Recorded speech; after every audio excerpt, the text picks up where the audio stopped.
Welcome back to everyone. आज के class के स्टार्ट बच्चों एक इम्पोर्टेंट स्टोरी से मैं करूंगा। कल्पना कीजिए कि आप अयोध्या में बन रहे भगवान श्री राम मंदिर के एक आर्किटेक्ट हैं, वास्तुकार हैं। मंदिर के मुख्य प्रवेश द्वार पे आपको एक अर्धचंद्राकार आर्क बनाना है, यानी मेहराब बनाना है, जैसा आपको मेरे पीछे इमेज में दिख रहा हो। हर मंदिर के बाहर में ऐसा चित्र दिखता, लेकिन चुनौती यह है कि आपको सुनिश्चित करना होगा कि जो मेहराब है वो बहुत संतुलित हो और बहुत स्ट्रोंग हो, मजबूत हो। इंजीनियर की टीम ने आपको बताया कि अगर मेहराब की ऊंचाई h है और इसकी चौड़ाई w है, तो इसका सही डिजाइन का बनाने का एक समीकरण होगा, वो होगा h² - 6h + 8 = 0। अब सवाल यह है कि आप इस समीकरण को सॉल्व करके क्या आप सही से उसके शेप को बना सकते हैं। अगर आप नहीं, तो मेहराब का जो बेसिक स्ट्रक्चर है या जो उसका स्ट्रेंथ है वो क्या हो जाएगा, वीक हो जाएगा। यही कारण है कि क्वाड्रेटिक इक्वेशन सिर्फ किताबों में नहीं, आज रियल लाइफ में भी एक बहुत बड़े अपॉर्चुनिटी के रूप में हमारे सामने आता है। बच्चों, क्वाड्रेटिक इक्वेशन का काम इतना ही नहीं है, और भी बहुत कुछ है। तो सबसे पहले हम क्वाड्रेटिक इक्वेशन होता क्या है, बनता कैसे है, इस चीज को सीखेंगे। तो चलिए बिना देरी करते हुए आज की हम लोग क्लास को स्टार्ट करें। इसके अंदर बच्चों हम लोग सबसे पहले क्वाड्रेटिक इक्वेशन के इंट्रोडक्शन को देखने वाले हैं। जी हाँ, हम लोग इसमें बेसिक से लेके एडवांस तक हर एक कंसेप्ट को चर्चा करेंगे। सबसे पहले बच्चों होता है कि क्वाड्रेटिक इक्वेशन होता क्या है, यानी द्विघात समीकरण। इसको क्या बोलेंगे, द्विघात समीकरण। द्विघात समीकरण। तो द्विघात समीकरण है क्या, यानी क्वाड्रेटिक इक्वेशन है क्या। बच्चों, क्वाड्रेटिक इक्वेशन एक पोलिनोमियल इक्वेशन होता है जिसकी डिग्री 2 होती है, जिसका हाईएस्ट पावर जो होता है वेरिएबल, जो वेरिएबल यूज होता है उस इक्वेशन में, उसका हाईएस्ट पावर 2 होता है। ये पोलिनोमियल इक्वेशन क्या होता है बच्चों, कोई भी इक्वेशन अगर इस फॉर्मेट में हो, a n x n plus a n minus one x का power n minus one plus ऐसे करते करते a zero is equal to zero, ऐसे इक्वेशन को हम लोग पोलिनोमियल इक्वेशन कहते हैं। और इस पोलिनोमियल इक्वेशन का जो मैक्सिमम डिग्री है वो n होगा, अगर ए एन जीरो नहीं होगा। खैर, इससे आपको बहुत चिंता नहीं करना बच्चों। हमें एक ऐसा इक्वेशन चाहिए पोलिनोमियल इक्वेशन में। आपको अगर मोटे तौर पे ध्यान रखना हो तो एक बात रख सकते हैं कि जो वेरिएबल है ना x, उसका जो मैक्सिमम पावर, मतलब जो पावर होता है, वो हमेशा नेचुरल नंबर होना चाहिए बच्चों, या पॉजिटिव इंटीजर होना चाहिए। ठीक है। तो क्वाड्रेटिक इक्वेशन में जनरली क्या होता है, 2 ही डिग्री होना चाहिए। यहाँ n के जगह पे ज्यादा से ज्यादा 2 होना चाहिए। ज्यादा ज्यादा क्या होना चाहिए, यानी इसके अगर जनरल फॉर्म की अगर हम बात करेंगे बच्चों, तो क्या होता है, ax² + bx + c = 0, जहां a b और c जो होते हैं बच्चों क्या होते हैं, फिक्स्ड कांस्टेंट होते हैं, फिक्स्ड कांस्टेंट होते हैं। और x जो है बच्चों वो है वेरिएबल, वेरिएबल है ना, यानी यही होता है अननोन, अननोन, अननोन। फिक्स कौन से का मतलब फिक्स वैल्यू, जैसे किसी के लिए 5 होगा कि 10 होगा, 15 होगा, 25 होगा, -5 होगा, 1/2 होगा, जो भी आप ऐसा सोचते हो फिक्स होगा। बट एक्स वेरिएबल होगा। ठीक है, ये सिचुएशन के बेसिस पे क्या होगा, चेंज होगा। अब अगर इसके एग्जाम्पल और कुछ नॉन एग्जाम्पल की बात करते हैं, तो मैं सबसे पहले बता देता हूं। जैसे x² + 5x + 6 = 0। देखो इसी के जैसा है ना।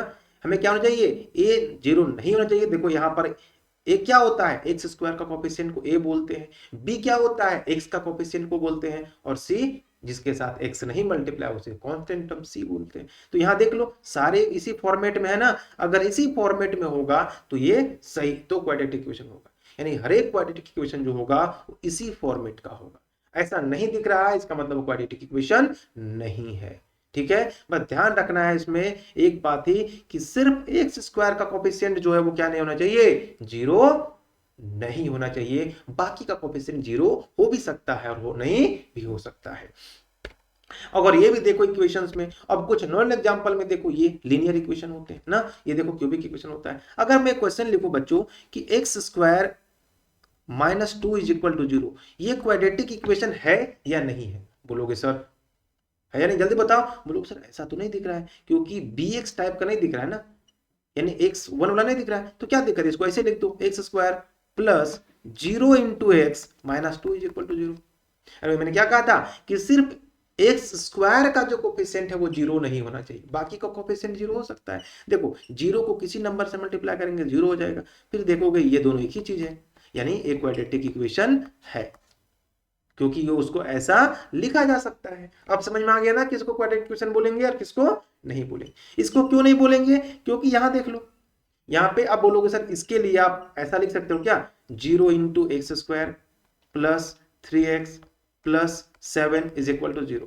ऐसा लिख तो सकते हैं, लेकिन हमने क्या कहा था कि जो एक्स स्क्वायर है इसका कोफिशिएंट जो a होता है ना, वो कभी भी 0 नहीं होना चाहिए। यहां तो 0 आ गया नहीं, तो इसीलिए ये नहीं हुआ। और ऐसे इक्वेशन को क्या बोलते हैं, लीनियर। लीनियर इक्वेशन इसके पहले टॉपिक में हमने पढ़ा था, बताया था कि कोई भी इक्वेशन जिसमें वेरिएबल का पावर ज्यादा से ज्यादा एक हो, मैक्सिमम एक होना चाहिए, है ना, एक या ओनली वन होना चाहिए, मैक्सिमम क्या ओनली वन होना चाहिए, तो उसे हम लोग क्या बोलते हैं, लीनियर बोलते हैं। और अगर दो हुआ ना, है ना, दो या दो होंगे, दो तो होना ही चाहिए, दो होना चाहिए, कम वाला भी साथ में हो तो कोई दिक्कत नहीं है, लेकिन दो वाला होना ही चाहिए तो क्वाड्रेटिक होगा। तो अगर 3 हो गया तो क्यूबिक, जिसको हम लोग घन बोलते हैं ना, या त्रिघात समीकरण बोलते हैं, दो वाले को द्विघात समीकरण कहते हैं। चलिए नेक्स्ट आता है बच्चों कि ये लीनियर और क्वाड्रेटिक में अंतर क्या होता है ना, लीनियर और क्वाड्रेटिक में डिफरेंस क्या होता है।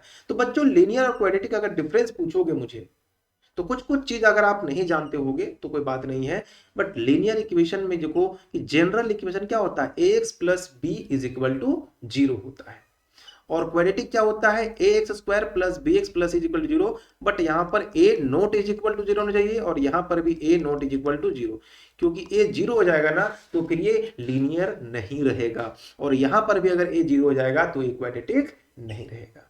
ठीक है। अगर हम डिग्री की बात करेंगे तो लीनियर इक्वेशन में जो वेरिएबल होता है बच्चों, उसकी मैक्सिमम पावर कितनी होनी चाहिए, 1 होनी चाहिए, अभी मैंने बताया, जबकि क्वाड्रेटिक में बच्चों 2 होनी चाहिए, है ना। और अगर एग्जांपल देखना होगा तो 3x plus 2 is equal to 0 and x square plus 5x plus 6 is equal to 0। अभी आगे हम लोग इसके ग्राफ और रूट के बारे में भी बात करेंगे। ठीक है, चलो अब हम लोग सही रियल लाइफ एप्लीकेशन जानते हैं कि क्वाड्रेटिक इक्वेशन का हमारे दैनिक जीवन में, रियल लाइफ में क्या क्या प्रयोग होता है। ठीक है, एप्लीकेशन क्या मतलब इसका प्रयोग, है ना।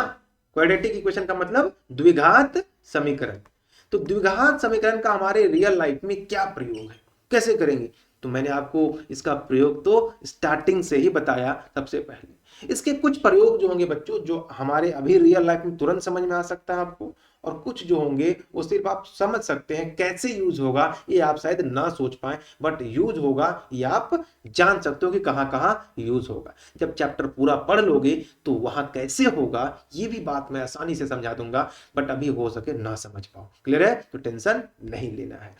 तो पहला आपको फिजिक्स के क्षेत्र में यूज कर सकते हो, जहां पे आने जो सुनो ना कि जब कोई बॉल को आपने प्रोजेक्टाइल फेंका ऐसे करके, नहीं जैसे आप रहते होगे बच्चों और ऐसे करके क्रिकेट खेलते होगे, तो जब बॉल को ऐसे उठा के ऐसे फेंकते होगे तो बॉल क्या करता होगा, ये ऐसा एक कर्व बना के ऐसे गिरता होगा ना। तो जो बॉल जहां जहां से पास किया, अगर उससे एक ट्रेस बना दोगे ना, आप क्रिकेट देखोगे ना ऐसे करके दिखाता है कि छक्का कैसे गिरा, बाउंड्री कहां से बॉल गया और कहां गिरा, एक लाइन ऐसा दिखता है कर्व टाइप का। जी हाँ, तो जो कर्व जो दिख रहा है ना बच्चों, वो क्या है, वही क्वाड्रेटिक इक्वेशन को जब उसको ग्राफ बना दोगे क्वाड्रेटिक इक्वेशन का, तो वैसा दिखने लगेगा। ठीक है। तो वो वहां पर इसका प्रयोग बहुत आसानी से बच्चों कर लेंगे, और वो निकालने में जो पता करते हैं ना कि इतना दूर छक्का चला गया, इतना ऊंचा था, मैक्सिमम हाइट कितना गया, मिनिमम कितना गया, ये सब कहां से बताते हैं, यही क्वाड्रेटिक इक्वेशन का प्रयोग करते हैं वो। दूसरा इंजीनियरिंग के क्षेत्र में, बिल्डिंग देखे ना, आर्क में बताया मैंने ना, मेहराब बनाना था हमारे बिल्डिंग में, तो मेहराब वाला में देख लो, या घर के सामने बड़ा सुंदर डिजाइन ऐसे बनाते हो, यू शेप का, है ना, भी शेप का बनाते हो ऐसे करके, तो वो क्या होता है, वो कौन बनाएगा बच्चों, वो आप जब आप किसी भी प्रॉब्लम को क्या कर दो, क्वाड्रेटिक में कन्वर्ट कर दो, और क्वाड्रेटिक को सॉल्व करके निकालना आसान होता है। ठीक है। और आप फाइनेंस के क्षेत्र में कर सकते हैं बच्चों, जहां प्रॉफिट लॉस होता है। ये जब जैसे जैसे चैप्टर पढ़ोगे तो यहाँ इसका यूज आपको तुरंत दिखने लगेगा कि कैसे प्रयोग करेंगे। नेक्स्ट बात करते हैं बच्चों हम लोग ऑटोमोबाइल ब्रेकिंग डिस्टेंस में करते हैं। जैसे आप स्पीड में जा रहे हो तो यहाँ से ब्रेक लगाएं, कितने दूर में जाकर गाड़ी रुकेगी। मतलब अभी एडवांस इंजीनियरिंग में भी इसका यूज गाड़ी में, मोटर व्हीकल में, मोटरसाइकिल में, साइकिल में, सबका इसका प्रयोग किया जाता है। बिना इसके प्रयोग का आप कोई भी दुनिया का चीज जो अपने अपने आसपास जो यूज करते हो बच्चों, उसको बनाना आपके लिए पॉसिबल नहीं होगा। ठीक है। और सबसे इंपॉर्टेंट कि आपका एज कैलकुलेट करना हो, है ना, बहुत, है ना, कि अब भाई आज आप 5 साल के हो, आप अपने पिताजी से 3 साल छोटे हो, 5 साल के बाद आप दोनों की उम्र का गुना जो है 20 साल का हो जाएगा। बताओ तुम कितने साल के थे, तुम्हारे पिताजी कितने साल के थे, निकाला जा सकता था कि नहीं। हाँ, तो ऐसे प्रॉब्लम को हम लोग पहले क्या करेंगे, क्वाड्रेटिक में कन्वर्ट करेंगे और फिर उसका जो आंसर होगा वही हमारा आंसर होगा। तो पहला प्रॉब्लम क्या है बच्चों, कि हमें क्वाड्रेटिक इक्वेशन बनाना है ना, उसके बाद उसके रूट को समझना कि रूट क्या होता है ना। तो रूट का मतलब उसका सॉल्यूशन, उसका सॉल्यूशन क्या होगा, क्लियर है। यानी अब हम लोग अगर ग्राफ का बात कर ले बच्चों, ग्राफ समझते हो ना, जैसे मैंने बताया ना कि जो क्रिकेट वाला जब छक्का मारता है तो देखोगे कि बाउंड्री में, बाउंड्री से लेके जहां छक्का गिरा एक ऐसे कर्व लाइन बना देता है, दिखाता है ना, तो वो उसी को बोलते हैं हम लोग ग्राफ। तो वो बनता कैसे है, इसी प्रकार के इक्वेशन से बनते हैं। जरूरी सिर्फ क्वाड्रेटिक ही होता है, और भी बहुत सारे इक्वेशन का प्रयोग करके हम बनाते हैं। तो अगर आप क्वाड्रेटिक इक्वेशन के ग्राफ को अगर देखोगे, एक ऐसा क्यों बनता है, ग्राफ क्या होता है, ग्राफ कैसे बनेगा, इसका एक चैप्टर है, बहुत आसान चीज है। बट आप सिर्फ समझ लो कि होता क्या ग्राफ होता क्या है, इसका किस शेप का होता है, जो ग्राफ बनेगा उस ग्राफ का नाम क्या होगा, इतना ही इंपॉर्टेंट आपके लिए भी है। और अगर आप ग्राफ पढ़ चुके हो तो बहुत आसानी से समझ जाओगे। वैसे मैंने नहीं पढ़ाया है, जब मैं पढ़ाऊंगा तो बात क्लियर करा दूंगा, ठीक है। तो क्वाड्रेटिक इक्वेशन का ग्राफ जो होता है बच्चों, उसको वो होता है पाराबोला शेप का। अभी पाराबोला क्या होता है, पाराबोला शेप को अगर बहुत आसान भाषा में बोलोगे तो एबीसीडी में यू लिखते हो ना, यू यू ऐसे, ये होता है पाराबोला शेप का, ठीक है। तो ये जो क्वाड्रेटिक इक्वेशन होता है इसी प्रकार का ग्राफ बनता है। जरूर नहीं इतना हो, ये ऐसे भी हो सकता है ना, ये ऐसे फ्लैट भी हो सकता है। नहीं, यू का मतलब सिर्फ ऐसा ही यू ही जैसा नहीं दिखेगा, वो ऐसा भी दिख सकता है, ऐसा मतलब एक जनरल शेप मैंने बताया ताकि आप महसूस कर पाओ, ठीक है। हाँ, अब वो कब ऐसा कब हो जाएगा, ऐसा कब होगा, ऐसा कब होगा, ये जो मैंने बताया ना, जो फिक्स कांस्टेंट होते हैं ए बी सी, याद करो जो मैंने बताया था, उनका वैल्यू अलग अलग होगा ना, तो ये कुछ कभी ऐसा बनने लगेगा, कभी ऐसा बनने लगेगा, कभी ऐसा बनने लगेगा। क्लियर है बच्चों। हाँ, अब ये होगा, कुछ तरीका समझ लो कि ये कभी अपवर्ड कब बनेगा और ऐसे नीचे कब बनेगा, है नहीं। अब आपको ऐसे बनाना होगा या फिर ऐसे बनाना होगा। तो ये जो आप इक्वेशन आपने देखा होगा कि ax² plus b x plus c is equal to 0, ये तो क्वाड्रेटिक इक्वेशन का जनरल फॉर्म।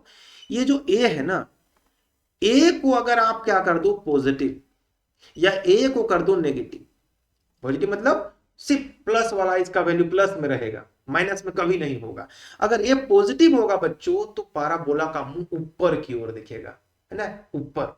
यानी कटोरा देखो, कटोरा ऐसे ऊपर की ओर रहता है, और कटोरा को पलटी कर दोगे तो नीचे आ जाएगा। तो जब ये नेगेटिव हो जाएगा तो कटोरा जो हो जाएगा उसका मुंह डाउनवर्ड हो जाएगा, यानी ऐसे हो जाएगा, और अपवर्ड का मतलब ऐसे दिखेगा। अभी कितना सटा हुआ है या कितना फैला हुआ है मतलब नहीं है, बट ये ऐसा ऊपर की ओर होगा, और अगर नेगेटिव होगा तो यहाँ ऐसे घूम जाएगा। क्लियर है बात। चलो, बहुत मजा लग रहा है कि नहीं लग रहा है। चलो, तो वीडियो को शेयर करो, लाइक करो, अपने दोस्तों को बताओ। यहाँ बहुत इंफॉर्मेशन फ्री ऑफ कॉस्ट में दे रहा हूँ। मैं चाहता हूँ कि सारे बच्चे पढ़ पाए, पढ़ें, और देश से पढ़े लिखे लोग देश को चलाएं और अच्छे से करें। चलो, एग्जाम्पल आपने बता दिया कि अगर आप एक कर्व लेते हो y, y is equal to x² - 4, जब इसको ड्रॉ करोगे बच्चों तो एग्जैक्टली ऐसा ये ग्राफ दिखेगा, u दिखेगा। अगर इसको ग्राफ में कन्वर्ट करोगे तब। अब कैसे कन्वर्ट करेंगे ये अलग टॉपिक है, मैंने सिर्फ बताया कि इसका यूज कभी कभी क्वेश्चन में पूछा जाता है, ऑब्जेक्टिव क्वेश्चन में बच्चों, इसलिए मैंने इसको बता दिया। अब आते हैं कि इसका रूट्स होता क्या है। नहीं, क्वाड्रेटिक इक्वेशन का रूट्स कहते किसको है, ठीक है, और क्वाड्रेटिक इक्वेशन बनाते कैसे हैं। आज का मेन यही दो टॉपिक होगा बच्चों, कि रूट्स होता क्या है ना, रूट्स है क्या, किसको रूट बोलते हैं ये जानना है, और दूसरा क्वाड्रेटिक इक्वेशन बनाएंगे कैसे, रूट से कैसे बनाएंगे। अगर रूट हमको मिल जाए, यानी उसका सॉल्यूशन मिल जाए, यानी उसका मूल मिल जाए, तो उससे क्वाड्रेटिक इक्वेशन कैसे बनाएंगे। और कोई रियल लाइफ प्रॉब्लम हो जाए, जैसे मैंने आर्क वाला बताया था अभी, मेहराब वाला बताया था, उसको अगर उस तरह का एक लाइन 4 लाइन लिख दे, बोलेगा बताओ इसका क्वाड्रेटिक इक्वेशन, तो हम लोग बताएंगे ना, तो कैसे बनाएंगे, ये दो चीज को फोकस करेंगे आज के टॉपिक में। ठीक है, चलो तो सबसे पहले हम लोग बात करते हैं कि क्वाड्रेटिक इक्वेशन का रूट का मतलब क्या होता है। तो बच्चों रूट जो होता है ना, वो सॉल्यूशन होता है, रूट बोलो या सॉल्यूशन बोलो किसी भी क्वाड्रेटिक इक्वेशन का। क्वाड्रेटिक इक्वेशन तो यही होता है जनरल फॉर्म, है ना।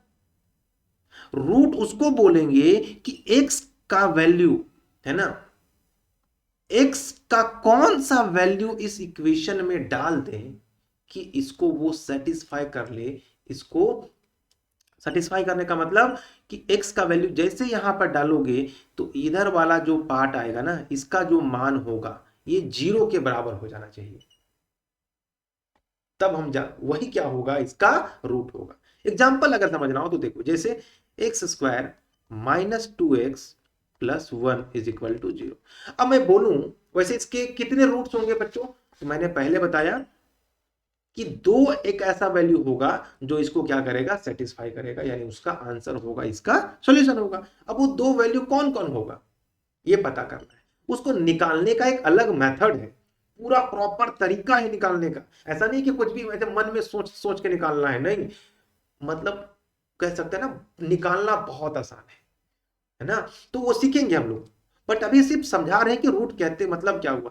अगर हम ये बोलें कि x का वैल्यू माइन, है ना, 1 पुट करते हैं, तो x का मान अगर 1 लिख देते क्या हो जाएगा, ये 1 का square minus 2 into 1 plus 1 is equal to 0। क्या ये सही हो रहा है, तो बोलोगे सर 1 का square 1 minus 2 plus 1 is equal to 0, तो माइनस 2 और देखोगे तो 1 1 2 और 2 क्या हो गया, 0 बराबर 0। हाँ देखिए, यानी x का मान 1 लिखने के बाद ये 0 के बराबर हो गया, इसका मतलब x बराबर 1 जो है बच्चों, इसका क्या है, रूट से।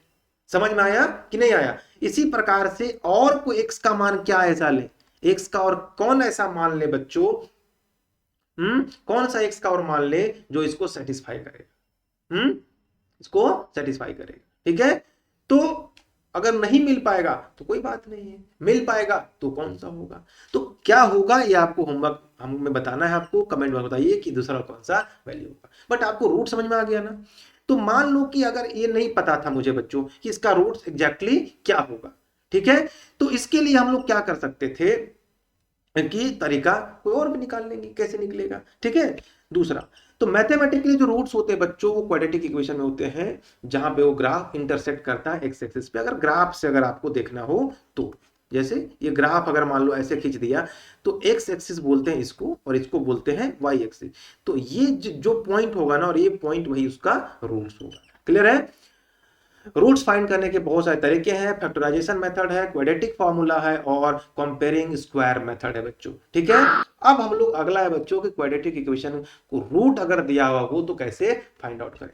तो मान लो कि जो क्वाड्रेटिक इक्वेशन दिया हुआ होगा उसका रूट जो होगा, 2 रूट्स होगा। तो मान लेते हैं इसके 2 रूट्स है ना, जो 2 रूट्स होंगे इसके 2 रूट्स, इसको जो है बच्चों वो मान लो पहला रूट्स को अल्फा और दूसरा रूट को मान ले बीटा।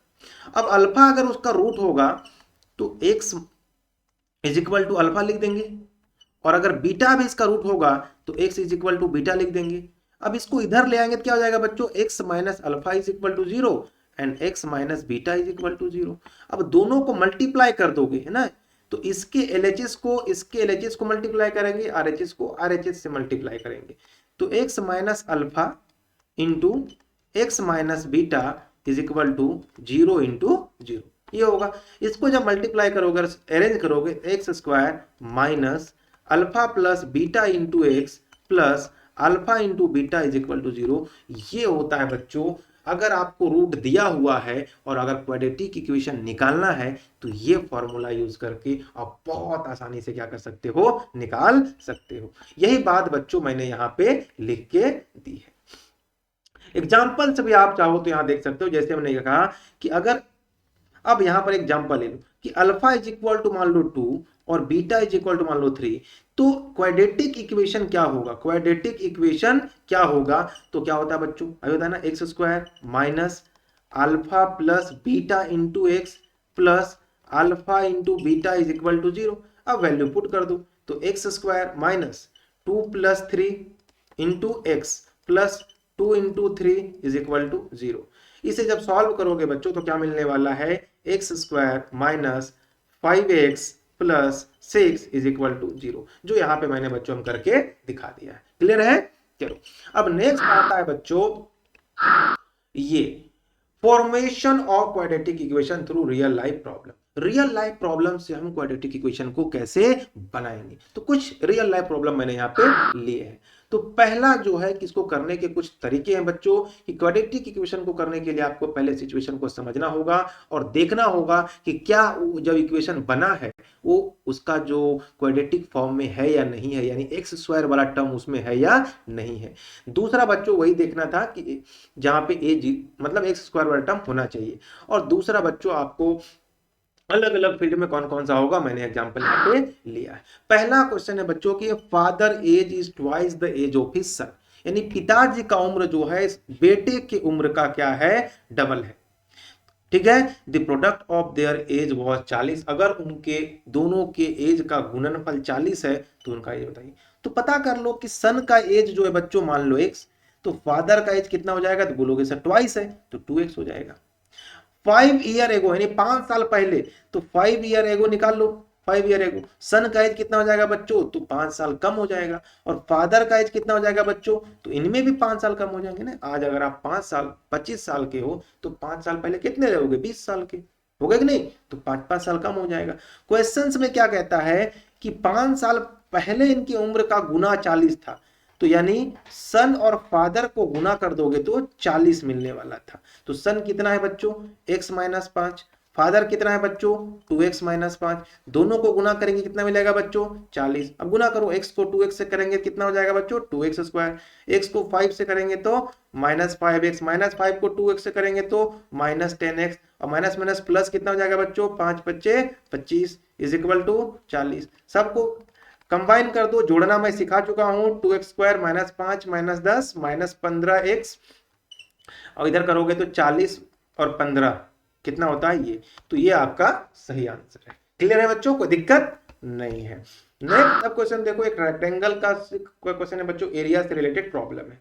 एक रेक्टेंगल जिसका लेंथ 3 मीटर है, ज्यादा उसके ब्रेथ से विड्थ थे, और इसका एरिया 18 दिया हुआ है, तो डायमेंशन बताइए। सिर्फ आपको क्या बताना है, क्वाड्रेटिक इक्वेशन बनाना है। तो मान लो इसका विड्थ नहीं पता है, तो विड्थ को क्या मान लो बच्चों x मान लो, तो लेंथ क्या हो जाएगा x + 3, क्योंकि 3 ज्यादा है।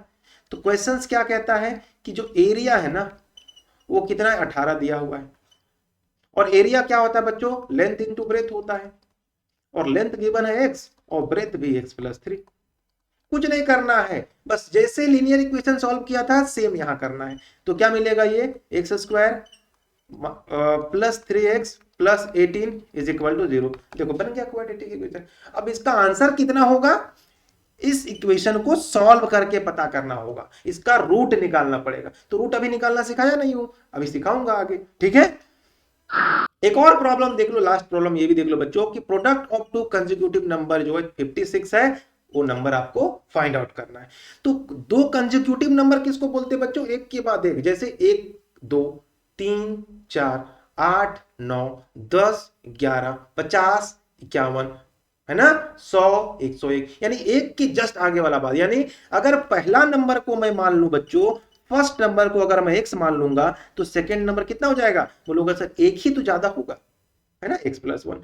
और कहता है कि दोनों कंसेक्यूटिव भी है और पॉजिटिव भी होगा, राइट। अब बोलता है दोनों को गुना कर दोगे ना, क्वेश्चंस कहता है कि दोनों को गुना कर दोगे, 56 है, ठीक है, तो गुना कर दो x + 1, और ये कितना हो गया 56, तो नंबर बन जाए क्वाड्रेटिक इक्वेशन। तो बड़ा आसान था ये, है ना, +x - 56 इज इक्वल टू 0।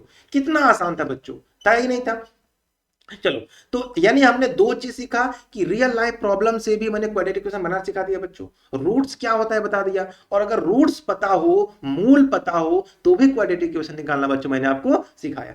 अगर मान लो कि इसके रूट्स जो है बच्चों, रूट्स या मूल, है ना, अगर x इज इक्वल टू 5 है ना and x is equal to 3, अगर किसी क्वाड्रेटिक इक्वेशन के रूट्स हैं तो वो क्वाड्रेटिक इक्वेशन या द्विघात समीकरण बताइए। जल्दी से बच्चों इसको कमेंट बॉक्स में मुझे बना के बताओ, ठीक है।